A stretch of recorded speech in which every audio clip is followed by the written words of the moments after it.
Welcome to the No BS Spiritual Book Club's live streaming interview series, where leading new thought teachers, speakers, and authors share the intimate stories behind the 10 best spiritual books that inspired them the most on their spiritual journey. From well-known classics to hidden gems you might never have heard of, the No BS Spiritual Book Club saves you time and money by sharing reliable recommendations from those who've walked the path before you. The No BS Spiritual Book Club, the only no BS guide to the best spiritual books to inspire your own journey of self-discovery. Here's your host, founder of the No BS Spiritual Book Club, Sandy Sedgbeer. Hello and welcome. Joining me today to share the 10 best spiritual books that inspired her life journey is Louise Marra.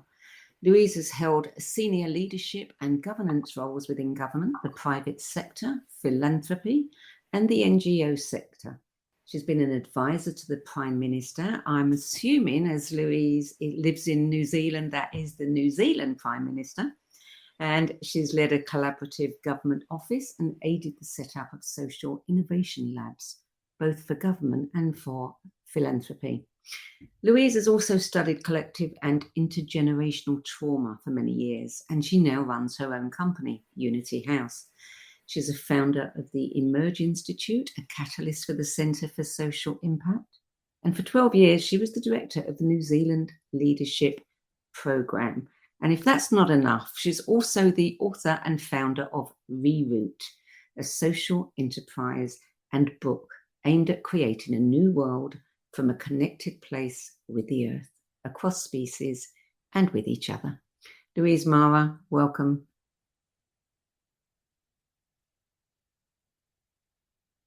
I think we have a frozen... Yep, I think Louise is frozen.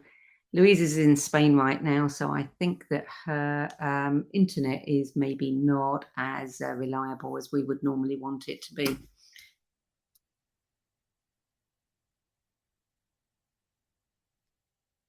There you are. You're back again. Can you hear me, Louise?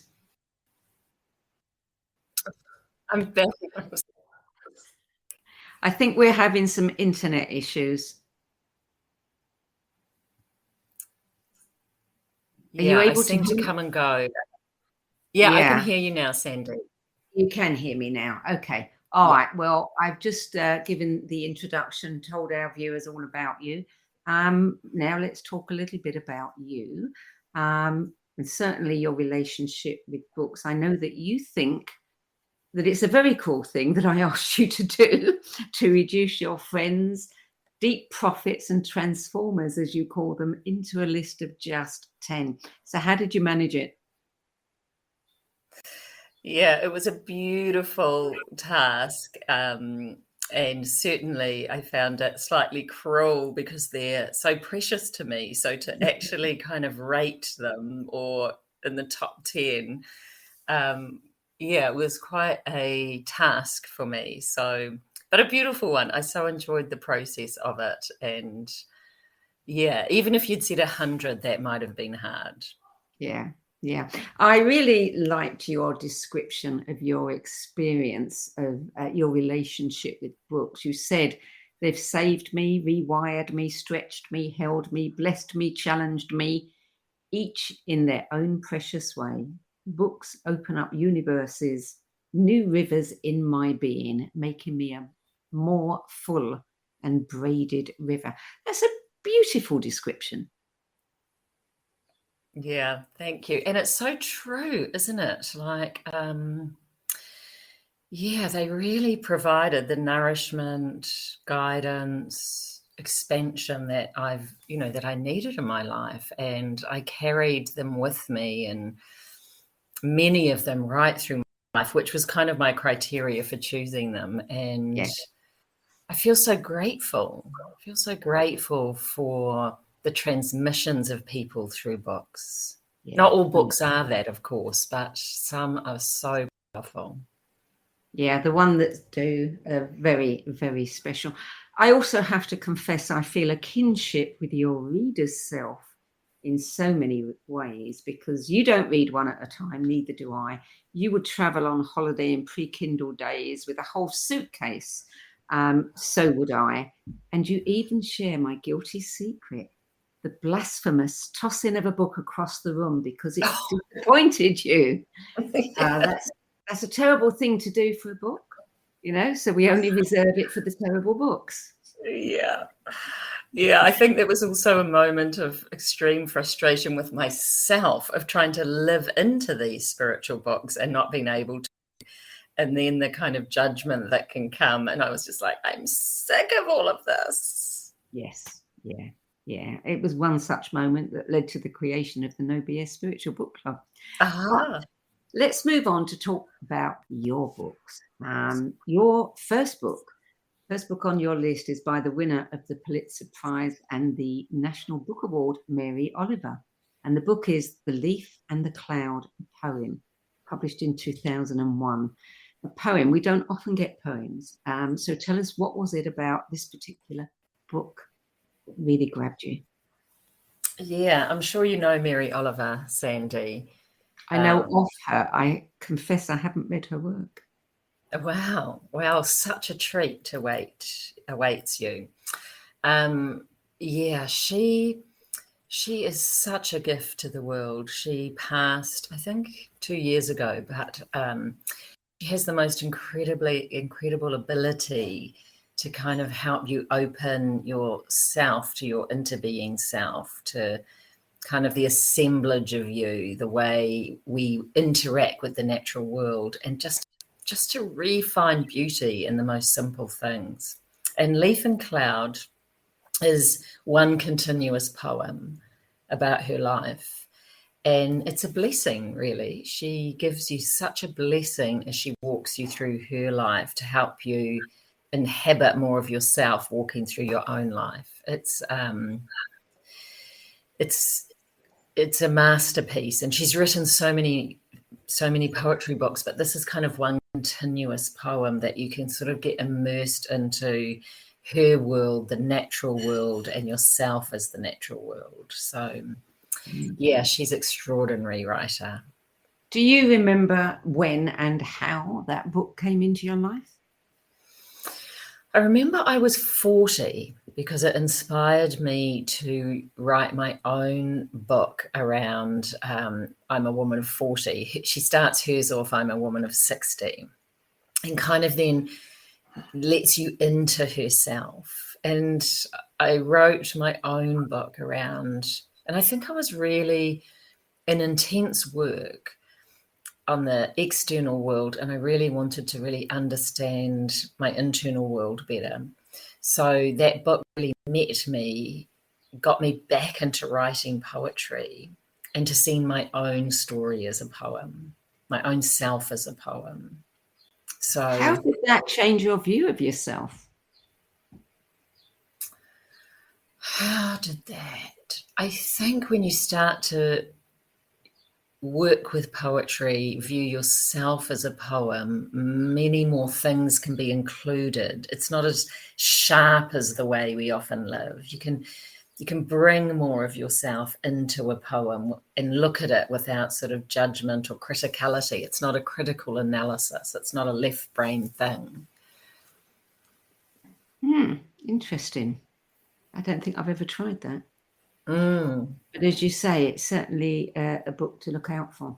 So book number 2, The Book of Life by Krishnamurti, Daily Meditations with Krishnamurti, 1995. And you say that this book helped every day orientate yourself out of trauma vortexes.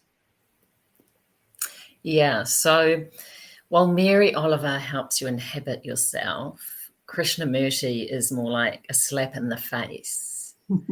But now and then you just need that, because when you're kind of stuck in these kind of trauma vortexes, then it's very hard to come out on your own. And sometimes he just kind of woke me up and reorientated me to something that I could have a different way of viewing my story of what I was in. And Yeah, I found him very profound, and I walked with him for many years. But I used him when I felt like I needed that, because sometimes I didn't need that. Sometimes you don't need kind of the slap in the face. Sometimes you need the warm and the, the soulfulness of like Mary Oliver. So, but yeah, there was kind of almost an orchestra in the way I put together these books because of what difference they did for me as I walked. So I didn't want just one way, one type of prophet. It was a whole range of them that I could then walk with, journey with. So he had quite a specific role in my life. Did you read many of his books? I did read some others of his books, and you're going to ask me, and I've forgotten what other one. It was that one that I really kept going back to. This is the one that you say you carried with you, travelled with you. Yeah. Yeah. Yeah. Well, book number 3 is A Path with Heart, A Guide Through the Perils and Promises of Spiritual Life by Jack Cornfield. And that one was published in 1993. You're not doing this in the order that you actually read these books? No. Okay. No. So Jack Cornfield, I mean, yes, he's inspired so many people. Yeah.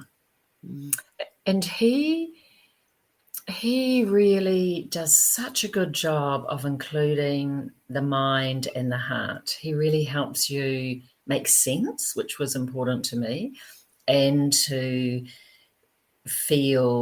have a relationship with your heart, work with your heart. Because some people just go into the heart, but you don't know what to do with the sense making. And some people try and make sense, but what do you do with the heart? He does such a brilliant job of bringing those things together. And I needed that mentalization, rationalization, as well as, and his background in Buddhist psychology, it's so sense making. So he's kind of much more a soothing balm, say, than Krishnamurti. He's much more soothing in he's got such a balm-like quality, as well as quite piercing, but in a very gentle way. It's a beautiful book too. It's a beautiful book to kind of read over a year, I think. Yeah. You seem to have, you seem to be drawn to, you talked about Mary and the poem. You've got a poetic nature, haven't you? Very poetic nature. I mean, you can tell that from the way you write and the way you talk about these books, like them being an orchestra in your life. I wonder what instrument each book would be. Yeah, what a beautiful thing. Yeah. I'm gonna think about that. I'm gonna. That's an interesting one. That went in. Yeah. And your next book, I mean, this is one that has come up a few times, and I've just begun to notice, and you're probably responsible for that it seems to come up with those that have a very poetic nature. And it is Anamkara, Book of Celtic Wisdom by John Donahue, published in 1996. What was it about John Donahue's work that... what did it do for you? What did it do in your life? What did it shift? Yeah, he is again, I love all of these, as you mention them. I fall in love with them all over again. I just feel my love for them. I mean, he is deeply poetic, and he taught me what it was like to be my own best friend. Like what it was like to actually befriend myself. And me, like many others, had, in some ways was so full of self-hatred and self-flagellation. And yeah, he really, these books rewire our thinking and our brains and our neural pathways. And so to go from thinking I was something that needed to be fixed and sorted and mended and better and more to something that actually I could be friends with was, was just such a reorientation again to life. So I think I said to you, like, I read that book on a, often naked on a private beach, just because I needed to, in the sun, outside, just glorying in the delight of what it would be like to inhabit his worldview and start to embody it in myself. How did you talk about becoming your own best friend? How did you do that? Was that difficult?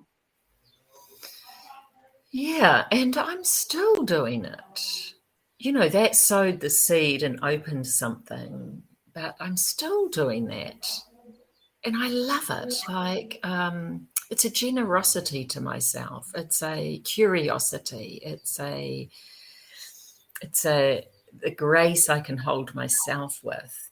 But it also allows me to just take myself out for dinner to a nice restaurant on my own and just really enjoy myself and be curious about this weird being that makes me up. And it's a really beautiful thing. Confide in myself. It's such an interesting way of looking at it, and an interesting thing to learn to practice, because I would imagine that in the beginning it takes commitment and thought and intention. Intention and practice in a way. Yeah, and practice, yeah, because it's not our natural way. It's not how we're conditioned in this world. Yeah. But then to go, how could I be my friend in this? How could I befriend myself in this? And it also made me have less expectations on my friends, the more that I could kind of befriend myself. So that was a very beautiful thing as well. Yeah, absolutely. Something we don't often think about. Book number 5, Pathways to Bliss, Mythology and Personal Transformation by Joseph Campbell. This one was published in 2004. Yeah, it's one of his lesser known books, but, it did open the possibility of bliss. Like, it actually opened in me the possibility that I could choose a life with bliss, not just a life that was hard or, like effort and excruciating. It did open something in my being again to go, wow, actually something can follow, be allowed, and move with also things that bring me joy, bring me bliss. So I remember that helped me put a lot more things into my life that actually just brought me joy, but weren't useful. I stopped having to be useful. So helpful to everyone, which of course is an early childhood strategy. So, and I still, I love pleasure. And I love that I love pleasure. Whereas in some ways being brought up in more of a Catholic environment where pleasure's sinful, or, it taught me just to really love pleasure. And I love simple and beautiful pleasures. And I love that I love it. So he kind of opened up, they all open something in your body system. Hey, so he sort of really opened up bliss for me. So would you say that since then your life has predominantly been a life of bliss? No, I definitely wouldn't say that. But I would say I include it in my, and I'm not trying to get it anymore. I can just include it. And that's where Mary Oliver's so good too, the simple things. So it's like in each moment it also allows for that, as well as allows for whatever is arising really from the past to restore. So I don't chase a life of bliss, but I have that capacity to find it. That's beautiful. So book number 6 is The Secret Teachings of Plants, The Intelligence of the Heart in the Direct Perception of Nature by Stephen Harrod Buhner, published in 2004. Yeah, I don't know if you know him, but again, what a treasure. And he's also passed now, but he was one of the early writers of plants. And he wrote The Mystical Life of Plants as well. And I think it's the first part of it. They're big books, and the first part's scientific, and the second part's all poetic and takes you into the plants. So the first one is kind of the first, part of the book. He's opening you to possibility of plants as kind of intelligent, feeling beings, and then the second part, you get to inhabit that. I was never the same after that. I never felt, again, so separate from the natural world. And it's like layers of fungi in us are also communicating with layers of fungi around us. Like we're like this assemblage of rivers, a confluence of rivers. So it helped me feel myself in quite a different way after I read that book. It's remarkable. And I wrote to him, and he wrote back, and we ended up with quite a beautiful exchange. Which I really valued. Because it's not often that an author will actually write back. And very true. It's interesting how much we're beginning to hear now about the consciousness of plants. That's right. Yeah. Which I find fascinating. Yeah. And he was an early writer, as there were some others. And of course got attacked. But, humans we're slow to catch on some things, aren't we? We're slow to catch on this, this interbeing nature that we all inhabit. This, we've been in such denial and such human superiority. I love seeing and not inhabiting human superiority in quite the same way. So his books are remarkable for that. Yeah, I was reading some notes about this book, and it said something like there are, in fact, two modes of cognition available to all human beings: the brain-based linear and the heart-based holistic. Yeah. And we forget that. Yeah, we forget that. Yeah. So we're going to take a short break now, and then we'll be back with the other 4 books. We've already done 6, 4 books left in your 10 best list. So stay tuned. We'll be back in a few minutes.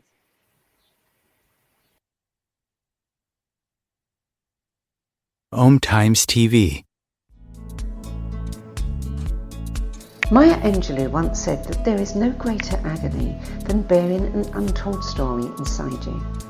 I'm Sandy Sedgbeer, and when I'm not hosting OMTimes Media's flagship radio show, What Is Going On, and the No BS Spiritual Book Club, I help people share their untold stories. Books are my life, my joy, and my passion, and there is no greater reward than helping aspiring writers get their books out of their heads and into the hands of those who are waiting to read them. If you feel that you have a book in you but don't know where to begin, visit sedgbeer.com. Click on the Work With Me tab and find out how my experience helping others tell their stories might be just what you've been looking for. That's sedgbeer.com, sedgbeer.com.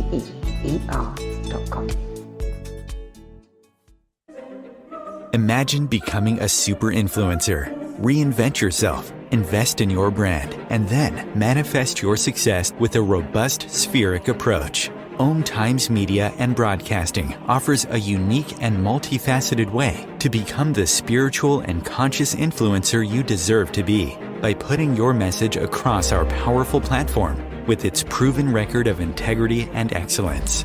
Through our produced shows, OMTimes offers the opportunity to become a social media TV personality, a radio show host, an OMTimes magazine columnist, and a syndicated podcaster, all in one shot. By live streaming your show on OMTimes TV and broadcasting it across the extensive OMTimes radio and TV networks, you become more than a host. You become an ambassador and a force for positive change. OMTimes. Open yourself to the possibilities. There are 16 million children struggling with hunger in America. That's 1 in 5 daughters, sons, neighbors, and classmates who don't know where their next meal is coming from. yet billions of pounds of good food go to waste every year. It's time we do something about it. Feeding America is a nationwide network of food banks that helps provide meals to millions of kids and families in need. Visit feedingamerica.org to help them feed even more. Together, we can solve hunger. Together, we're feeding America.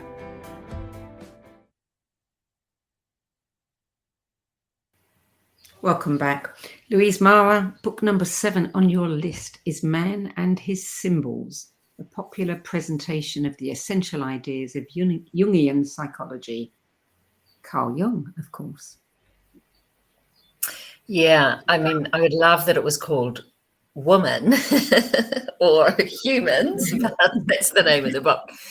But yeah, it's again a capacity, eh? We have all these capacities that we don't develop. But to me, Carl Jung develops the capacity of mystery and to hold everything in a bigger container. So we can get so linear, judgmental, this violence of being perfect. And he just lifts you out into the mystery of things and to hold yourself with a sense of mystery that you'll never know who you are. There's so many forces at play, that there are many different ways to read yourself and others and hold others with a sense of mystery and awe. He is an absolute master. I've got his big red book as well, and always expands me. You know, some things can narrow you. This is always so expansive. So again, these books like this, they just, they're rewiring. They hold you. They expand you. So that is a beautiful book and not too hard to understand for people who find Jungian psychology very impenetrable. Yeah.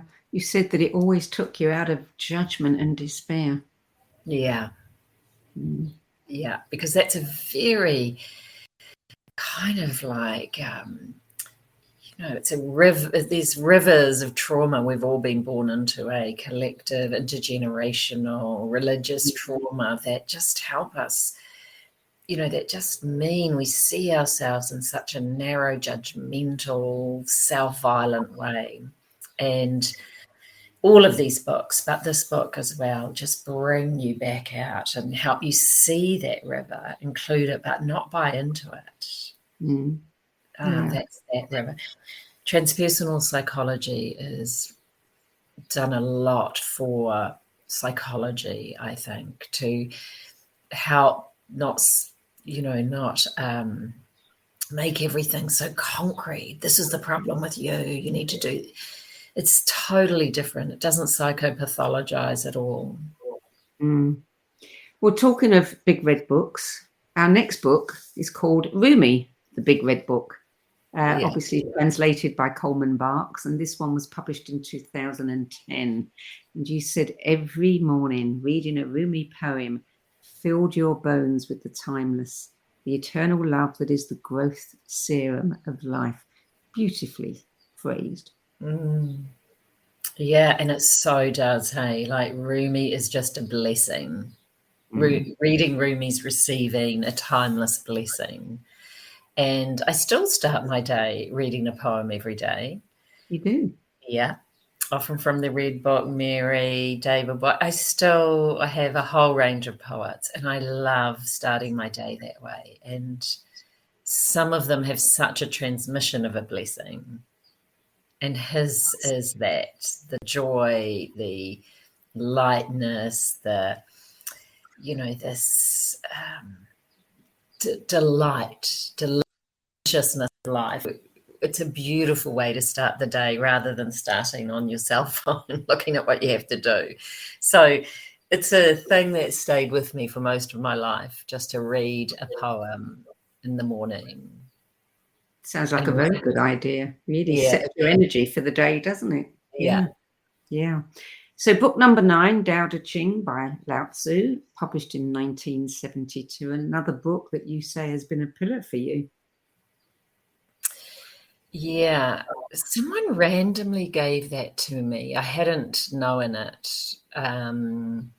Must have been 20 years ago, and it's 86 kind of poems in a way of wisdom, ancient Chinese wisdom.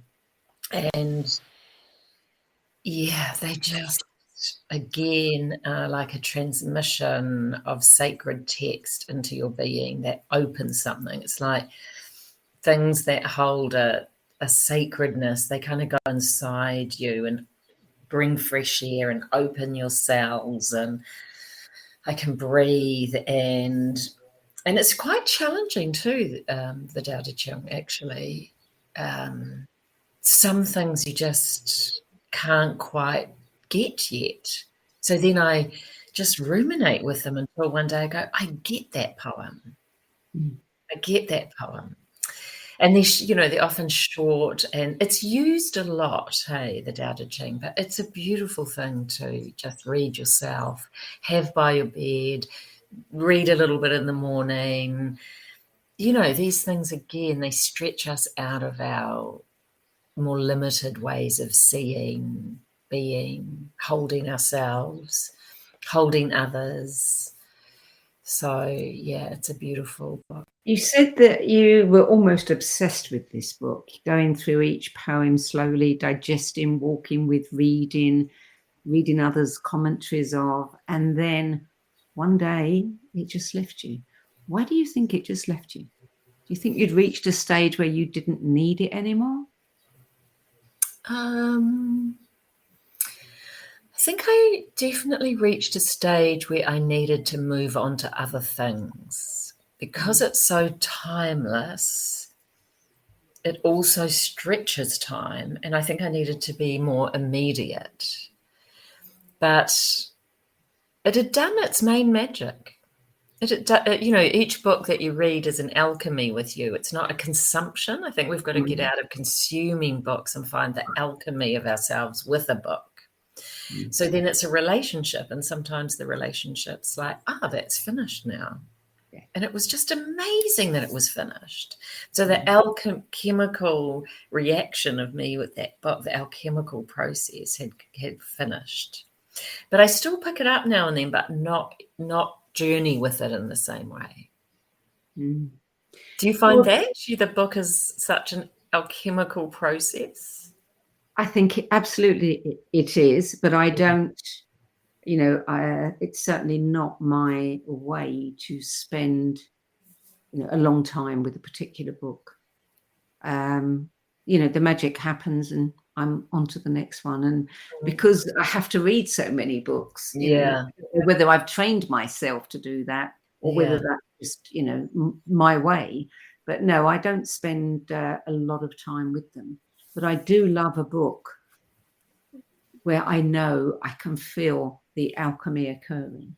Yeah. They're the special ones for me. And they're usually the simple ones, the very simple, universal truths. Yeah. And I think that's why I chose some of these books that you can't actually read.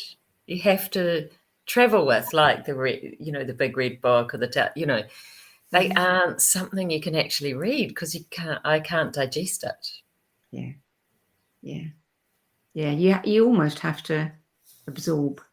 Yeah, you have to absorb slowly. They don't let you in. Yeah. Quick. Yeah.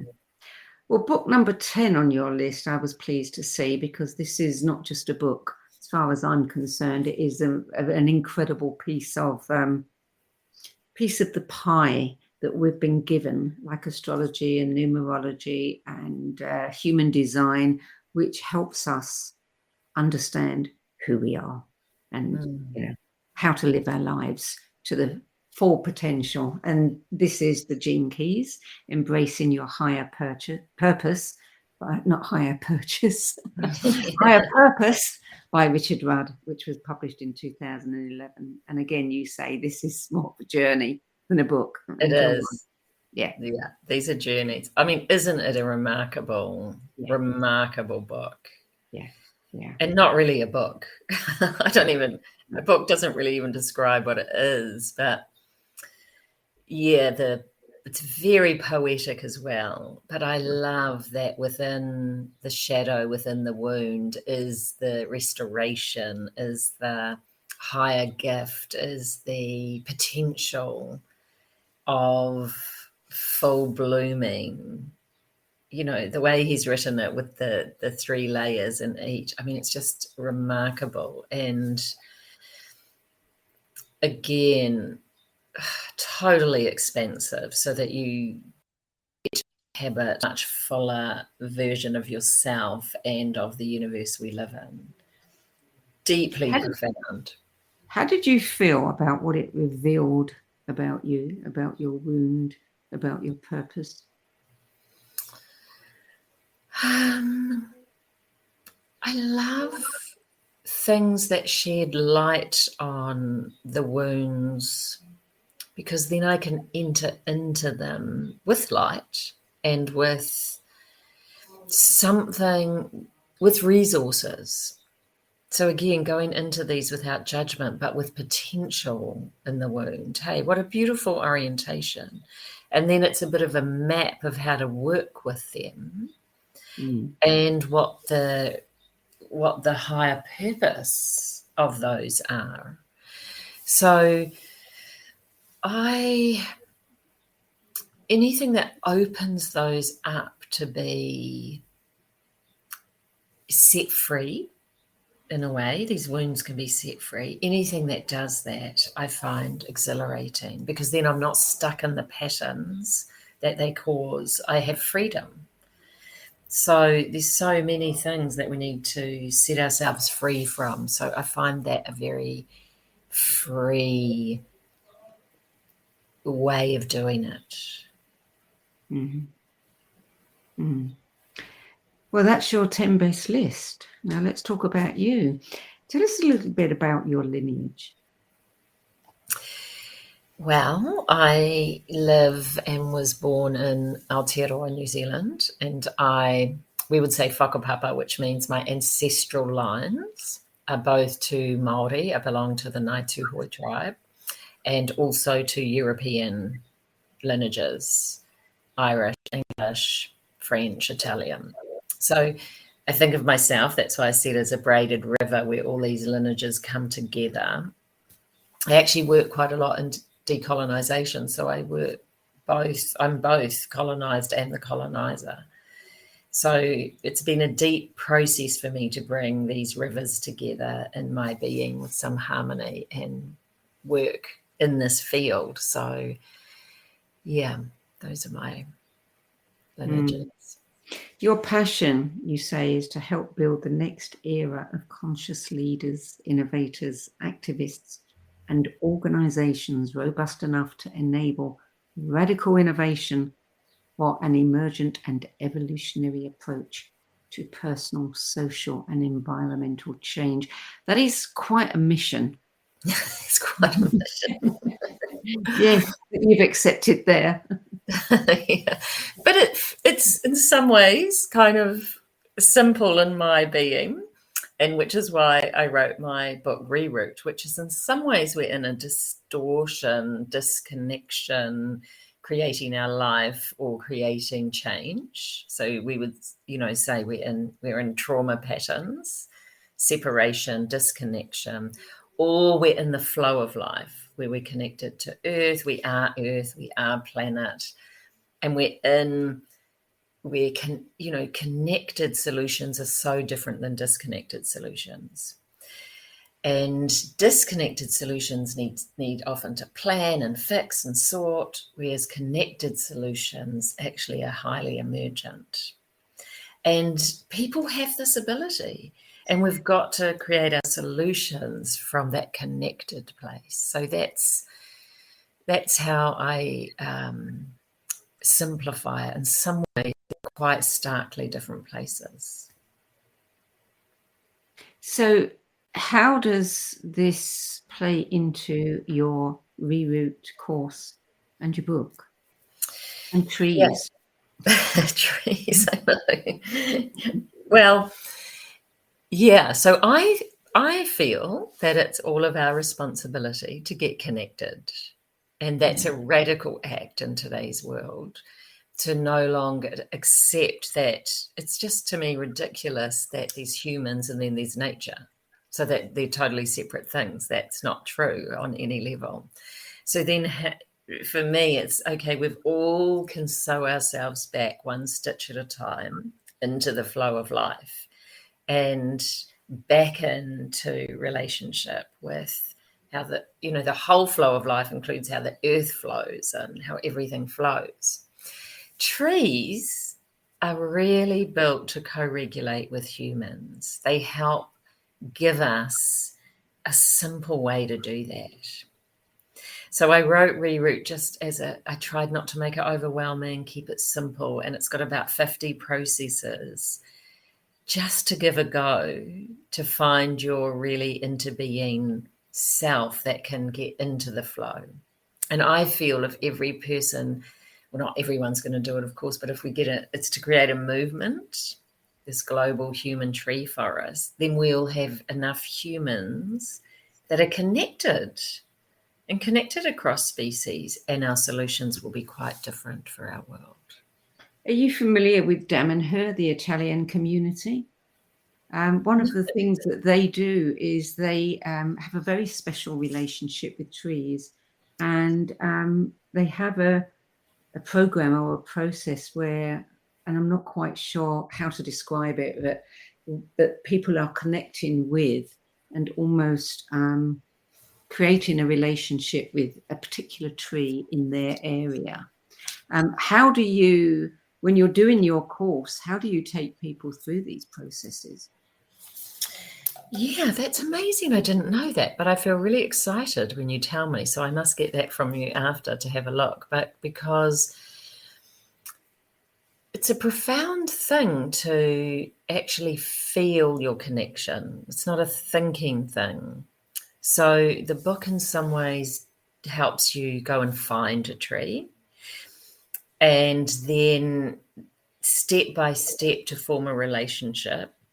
But what it's really doing also is creating the wiring in your system for this connective tissue between yourself and the natural world. So our ability to sense and communicate and be part of humans of human superiority pulled themselves out. So the process, and it is, it does take some, effort, but they're simple processes. But by the end, you really will have built that function, that capacity in yourself. Because we keep thinking we can get well on our own as a separate unit, but that's not true. So I kind of talk about, instead of only becoming mindful, becoming natureful. And then you have a whole planet of support for yourself, for your nervous system. So it's really trying to build capacity as you go through the process. And it's delightful. Trees are a blessing. It's interesting how many people you come across who actually, have a specific tree that they love. I mean, in my village, there's a little stand of 4 of them. And it's just like, I feel like there's something special going on in the middle of this 4. And I try to stand there and, tune into what it might be, but I haven't discovered that yet. But it's such a special little stand of trees. Why that stand as opposed to any other in the village, I don't know. I love it. It's like I can feel it as you talk about it. And so that calls you. And, in the courses, and I've got a self-paced course that takes people through it. But I often ask, think of a favorite tree when you grew up. And it's amazing, the energy in the room and what happens to a human as they talk about it. They soften, they become wider. Yeah. It's something different, than this that we can get into. So even as you speak of those 4 trees, and something is special going on there. Yeah. Well, you've just reminded me of something that I had forgotten, and that is that when I was a child, before I was 10, I was always to be found sitting in a particular tree reading fairy tales. Wow. So, yes, you've just reconnected me with that moment. And you can also tap into that tree now. Like, Yeah. that would have done a lot for you. I don't know much about your life, Sandy, but I bet that did a lot for what you needed. Yeah, I'm sure. Yeah. That is so interesting.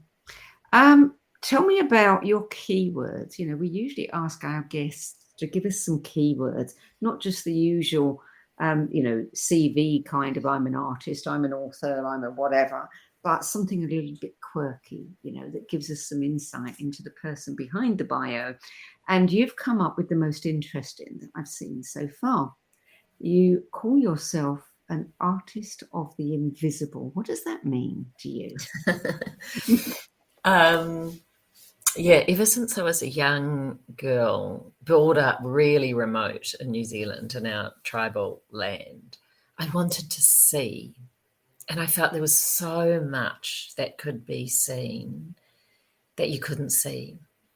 So I've really learned to sense, see energy, work with energy, feel it, feel what's going on for a person.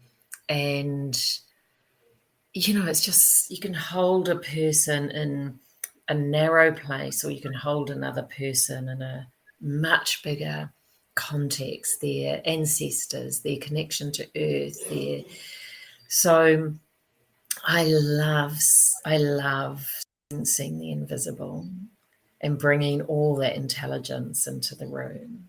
And it always opens my heart to a commitment to seeing another in their fullness, with wholeness, which includes the all the intergenerational pain we're transforming in these times. So yeah, it really means a lot to me, that. And I've spent a long time developing those capacities that we all have. Yeah. And I run groups, a lot of groups. So there's a group energy, there's a collective energy, there's always a collective process. There's an energy of those 4 trees, there's a transformer, all that. So you, I said earlier in the intro that you had been an advisor to the Prime Minister. Which Prime Minister was that? Mainly, I was employed when Helen Clark was there, and then I mainly worked with John Key.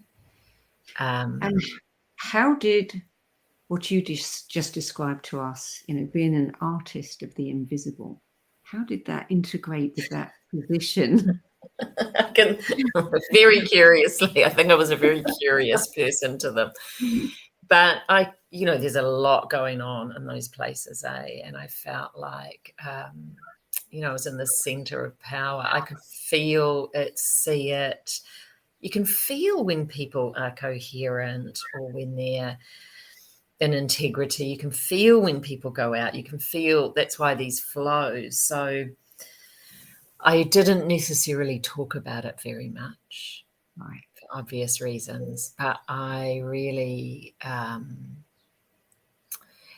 really worked with it as best I could. But I've also developed a lot more since that time. So your other key words, tree whisperer, which of course we understand now, systems healer, navigator. What are you navigating? Yeah, it's connected to the systems healer. I work a lot in the restoration of collective intergenerational trauma and systems. And you've got to navigate a lot of, a lot of energy, a lot of different views, a lot of ways of seeing, in order to bring some meeting together of parts of our systems that can't meet. So there's a lot of meetings in the world, and no one really meets. We should just can all those meetings. Have quite different meetings. So I feel like I navigate both the restorative energy that can come in, that really has the ability to restore, as well as the trauma energies that are always circling in the room. We call them the ghosts in the room. There's so many in a room. So, there's ways of being that actually are restorative, or there's most of the ways of being that are re-traumatizing for people, even on subtle levels. Yeah. Because you can't bring your full self. You can't be seen. You can't be loved. You can't be met. You can't be welcomed fully. So then you draw a bit back, and then you bring something that you think's needed, but it's not who you are. And then we end up with more distortion. And yeah, I could go on for ages, but I won't. Okay. Tell us about the living bridge part. Yeah. I think because I have both indigeneity, European culture, I've had to find a way to bridge those things, but not bridge them conceptually, but bridge them, with my own being in myself and with others. I also really feel I can see and feel a future that wants to arrive. So I feel like I bridge from a future wanting to arrive to a current situation that often mentalizes a future or can't see it, as in despair. So I'm often feeling like I'm bridging from a new possibility, something that's wanting to be born, to something that is. So holding the potential. So I often feel like I'm bridging to what is and what is wanting to happen. I think many people are looking for that future. They sense it coming, but they have no idea what it looks like, what it contains. Do you have any idea? I have lots of ideas, Sandy. The integral thing about the future wanting to arrive is that it's connected. That's why I did reroute. It's connected. We're all connected. We're all bringing our medicine. You have medicine. I have medicine. We're all in our place. There's flow again. We've got to give birth to different ways of worlding, different ways of systeming through us. And I really see that once we can really do that, that's why I say it's a radical act to reroute yourself. I think I can see a lot of repair and restoration possible, and a lot more, a lot more balance in the whole system. If you could recommend a book, maybe one of your 10, maybe not, maybe it's one of your 100 that you would have liked to have put forward, that people could read, that might give them,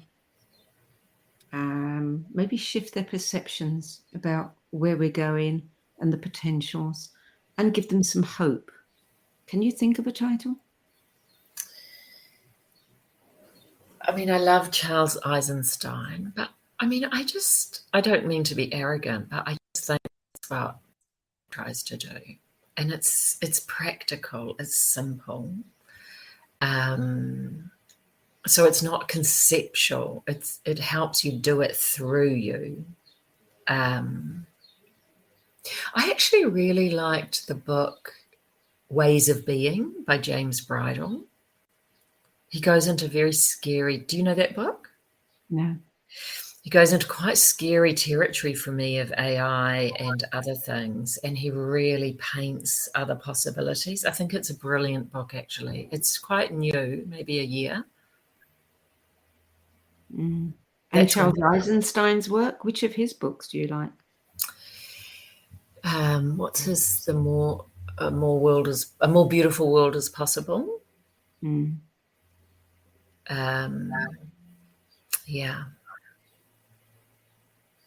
How hopeful are you that we are going to reach, create, co-create that beautiful world?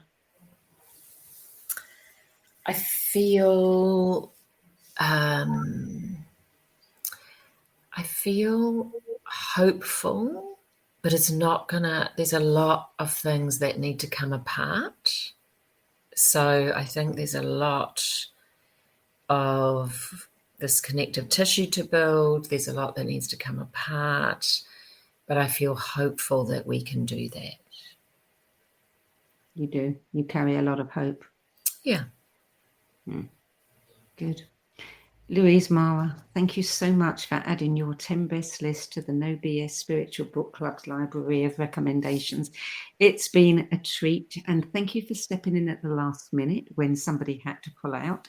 We would have been doing an interview with you in a few weeks' time, but I'm really glad it happened today. Yeah, thank you, Sandy. I've so enjoyed actually being with you, and yeah, really beautiful to feel and be with you. Thank you. Thank you. Okay, that's it for this week. If you want to know more about Louise Marra's leadership projects, her organisations, institutes, her book Reroute, The Nature of Change Through the System of Trees, and the Reroute course, you can explore Module 1 of the Reroute course for free over at Louise's website at reroute.world. That's it. Is it? No .com. It's reroute.world. I love that. Yeah. Yeah. There's a meaning there. Yeah. Good. Okay. So that's it for this week. I'm Sandy Sedgbeer. I'll be back at the same time next week with another 10 best interview for the No BS Spiritual Book Club. Till then, it's goodbye from me. And thank you to Louise Marra. Thank you.